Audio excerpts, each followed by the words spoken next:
Hello and welcome to this video. Today I'm going to guide you through a step-by-step tutorial comparing Messenger and AWeber.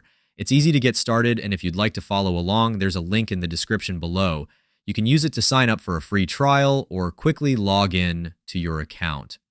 AWeber is a user-friendly email marketing platform tailored for small businesses and individuals looking to build their audience.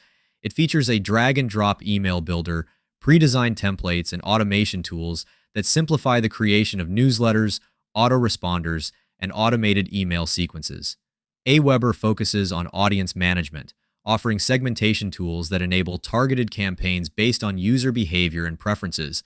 With robust analytics, users can track engagement and optimize their strategies, making AWeber a great choice for effective email marketing without the need for technical expertise. On the other hand, Wired Messenger is a full-service email marketing agency that provides personalized consultation and campaign management.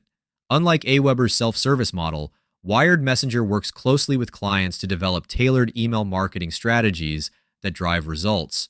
Their team handles everything from designing email templates to executing campaigns and analyzing performance, making it ideal for businesses that prefer expert guidance. This managed approach ensures that each campaign aligns with the client's broader marketing objectives, allowing them to focus on their core business. In summary, AWeber is perfect for those who want to take control of their email marketing, while Wired Messenger is best for businesses seeking a customized, hands-on service. Both cater to different needs in the email marketing landscape. Before we end this video, I want to invite you to a free training session on building your email list while earning high-ticket commissions. My team and I have been using this method to make over $80,000 in commissions while growing our list for free. If this sounds like something you'd be interested in, just click the link in the description to sign up. Thanks for watching.